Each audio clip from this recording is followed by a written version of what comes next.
Il y a peu, j'ai croisé un gars que j'avais pas vu depuis très longtemps. Il me regarde et me dit « Mais comment tu fais pour rester aussi fit ?» Sous-entendu, aussi maigre. J'ai pris mon plus large sourire et je lui ai dit « Je fais de la bicyclette. » Et là, il me regarde, il dit « Oui, d'accord, mais je suis sûr que tu manges rien pour être aussi maigre. » Je ne suis pas maigre. Soit je ne suis pas bien épais, mais je ne suis pas maigre. Et puis je mange. Je mange ce que je veux, quand je veux. D'ailleurs, je dis fréquemment à qui veut l'entendre, si je fais de la bicyclette, c'est pour pouvoir prendre 2 fois du dessert. Cette histoire m'a travaillé et je me suis dit, tiens, je ferais bien une expérience. Je filmerais bien tout ce que je mange pendant une semaine pour en faire un petit montage condensé et ensuite analyser la situation. C'est ce que j'ai fait. Durant la première semaine de juin 2021, j'ai filmé chaque aliment que j'ingurgitais. On regarde ça et on en parle après.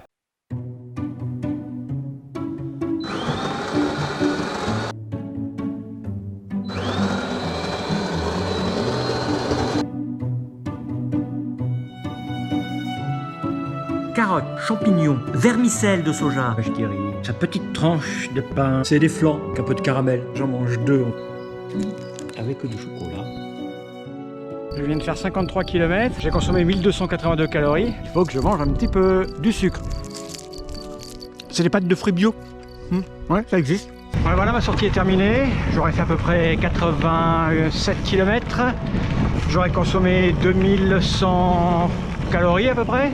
Ça fait une sortie de presque 4 heures. Puis j'ai mangé une pâte de fruits et j'ai bu 2 bidons d'eau de 50 centilitres. Donc 1 litre d'eau, une pâte de fruits. Voilà, je suis décruit. Une salade avec un peu de sel et des tartines de pain. 4 et 5. Je suis un grand consommateur de compote.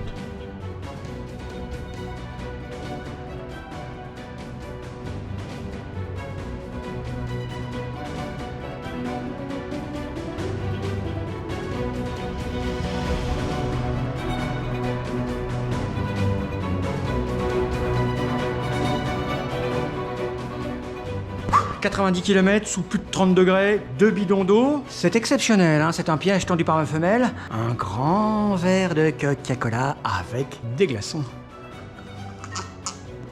Oh putain, c'est bon. En fait, mon expérience est totalement faussée parce que quand j'ai dit à ma femelle que j'allais noter tout ce que je mangeais pendant une semaine, elle a acheté du coca. Et moi, je peux pas m'empêcher de le boire. Et c'est dégueulasse. C'est mon 2e verre. En même temps, quand il n'y en aura plus, il n'y en aura plus.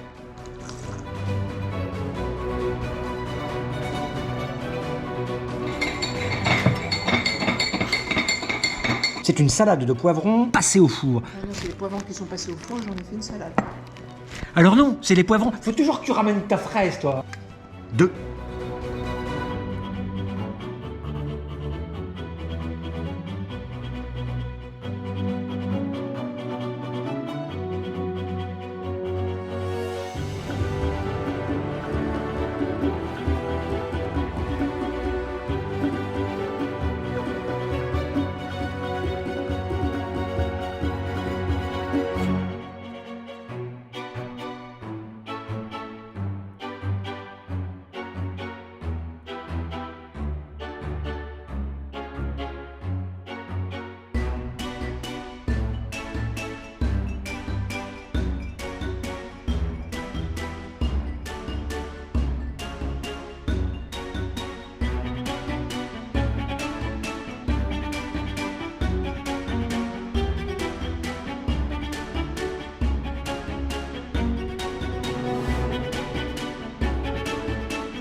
Voilà, vous avez une vision de ce que j'ai consommé pendant une semaine. Bon, évidemment, j'ai oublié quelques bricoles, j'ai pas pensé tout le temps à filmer ce que j'ingurgitais. C'est pas ce qu'il y a de plus naturel. Ce n'est pas représentatif de toute mon alimentation. D'abord parce que l'hiver, on ne mange pas la même chose que l'été, et que cette période de début juin est un glissement entre la nourriture d'hiver et la nourriture d'été. Alors qu'est-ce que l'on constate? À part le fait que je grignote trop de gâteaux, on constate que je ne fais que 2 repas par jour. Je saute le petit déjeuner. En vérité, je fais du jeûne intermittent sans le savoir depuis des années, en y retirant tout l'aspect mystique et purification du corps. Je suis plutôt un gars terre à terre et rationnel. Le petit déjeuner a disparu de mon alimentation très tôt. D'abord pour des raisons plutôt sociales, je suis issu d'une famille pas très fortunée et souvent, très souvent, nous sautions le petit déjeuner. Ensuite, j'ai pratiqué un sport entre 14 et 16 ans qui était basé sur des catégories de poids. J'ai fait de l'haltérophilie en compétition. J'ai commencé l'haltéro, je faisais 40 kg, j'ai arrêté l'haltéro, j'en faisais 60. Et forcément, pour éviter la catégorie supérieure, je devais faire très attention à mon poids. Donc il m'arrivait de jeûner pendant 24 heures. C'est à ce moment-là, grâce à mon entraîneur, qui était plutôt très bon, que j'ai compris toutes ces histoires de dépenses de calories, d'énergie, etc. Et c'est de là que vient tout ce que je sais sur ma gestion du poids. Et c'est de là que je sais aussi que nous ne sommes pas tous égaux face à l'alimentation.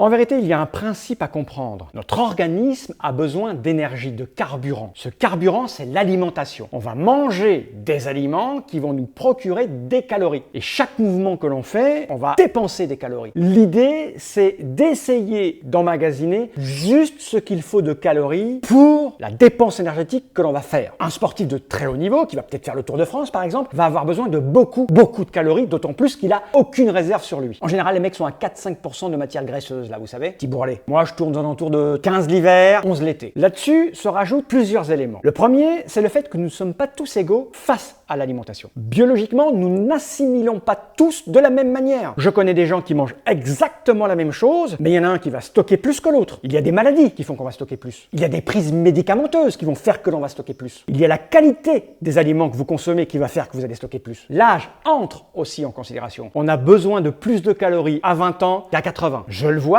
j'ai besoin de moins de calories maintenant, à 56 ans, que lorsque j'avais 20, 25 ou 30 ans. Je suis moins vif, moins rapide, je fournis moins d'efforts. Bref, j'ai besoin de moins de calories pour assurer toute une journée. Et puis, il y a tous les biais cognitifs. Parce que notre cerveau ne pense qu'à une chose, c'est sa survie. Un exemple. Il a été démontré que plus l'assiette est petite, moins on va consommer. Notre cerveau, voyant une grande assiette, va avoir tendance à vouloir la remplir en disant « je vais tout manger ». Donc ici, nous avons de petites assiettes, ce qui m'évite de les remplir jusqu'à ce qu'elles déborde. Ce qui fait aussi que dans la vidéo, vous l'avez vu, parfois je me sers 1 fois et demie. Il y a un autre biais fantastique, c'est le sentiment de satiété. Il a été démontré scientifiquement que le cerveau va envoyer à l'estomac le sentiment de satiété bien après que celui-ci soit vraiment rempli. En gros, on devrait arrêter de manger avant de ne plus avoir faim. Puisque on n'a plus faim, mais le cerveau lui dit mange encore un petit peu, on ne sait jamais, surtout quand le plat est très bon. Bref, la gestion de son poids est quelque chose de très complexe, dépendant de plein de variables, certaines que l'on contrôle et d'autres que l'on ne peut pas contrôler. Donc en gros, je fais 2 repas, 1000 calories chacun, ça me permet de tenir des journées où je ne fais rien et d'assumer toutes mes sorties à vélo.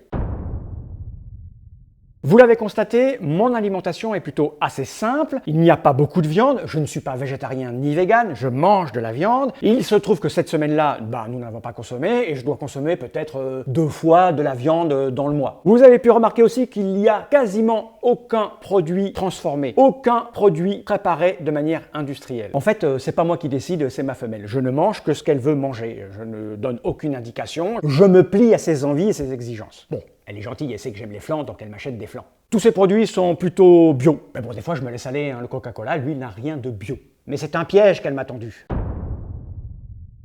Bon, j'imagine que certains vont se dire que je mange pas grand-chose par rapport aux sorties que je peux faire, comme par exemple cette semaine-là, 240 km à vélo. J'ai une façon particulière de gérer tout ça. Déjà, la semaine, quand je sors pédaler avec le groupe, j'ai mangé à midi et je me retrouve sur le vélo à 13h40. Donc en phase de digestion, c'est pas les 90 km que je vais faire qui vont aller taper dans le dur. Donc en général, j'amène des packs de fruits au cas où, mais je n'en mange jamais. Par contre, je bois beaucoup. Je bois énormément. C'est pour éviter les problèmes rénaux. Les week-ends, nous sortons plutôt le matin. Et là, tout va dépendre de la distance que l'on va parcourir et de ce que j'ai mangé la veille. Il m'arrive de partir totalement à jeun, je bois un café et je pars faire mes 120 km. Parfois, je me dis, tiens, il y a du vent, tiens, ça va être difficile, tiens, on est peu nombreux, il va falloir que je relaie. Donc du coup, je mange une pâte de fruits ou deux avant de partir. Et durant la sortie, je vais vérifier quelques variables qui s'affichent sur mon compteur. Je possède un capteur de puissance. Donc en fonction de ce que j'ai consommé dans ma première heure, du nombre de watts que j'ai fourni, je vais pouvoir voir en direct ma consommation de calories. Je sais que si j'ai consommé 350 calories dans la première heure, on est plutôt sur un truc pépère. Par contre, si je frôle les 500 calories en une heure, je sais qu'on va commencer à taper dans le dur. Je vais donc mettre la main à la poche pour attraper des packs de fruits quand j'atteins à peu près les 1000 calories consommées et que je sais que la sortie va encore durer 1 heure ou 2. Là, je veux éviter la fringale. Donc,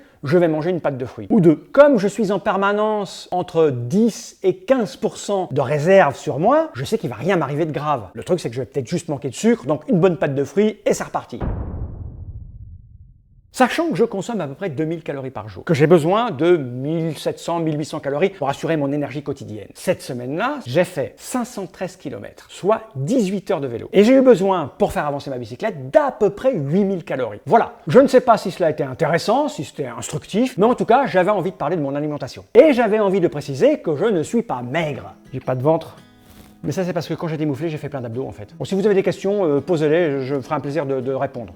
Et si vous voulez que je rentre un peu plus profondément dans certains arguments et certaines choses que j'ai présentées, bah dites-le et puis je verrai si je fais un truc. Mais l'alimentation, c'est un point vraiment très important. Hein. C'est à la fois un problème de santé, c'est un problème économique, c'est un sujet important et intéressant. Et je trouve qu'il est abordé souvent par un angle qui est pas des plus sains. En vérité, moi, ce qui m'énerve d'entendre, c'est souvent, il faut perdre du poids. Comment maigrir? On n'entend jamais comment ne pas prendre de poids. Et on n'entend jamais qu'il y a des gens, ils n'ont pas d'autre choix que de prendre du poids. En fait, je me rends compte que c'est très compliqué de parler du poids. C'est très compliqué parce que la nourriture, c'est un marqueur. Parce qu'on oublie plein de variables quand on parle de la nourriture. En fait, quand tu creuses, tu te dis que la nourriture, c'est quand même un truc sacrément complexe, quoi. Hein. Je sais pas comment finir cette vidéo. Parce que quand je repense à mon enfance et à ce qu'on bouffait, parce que moi j'ai bouffé des raviolis froids directement dans la boîte quand j'étais petit. J'ai mangé des flocons de purée de mousseline directement dans le sachet. Oui, les flocons, à la cuillère. Pas simple, hein. There's nothing in this world we really own. And Jesus Christ.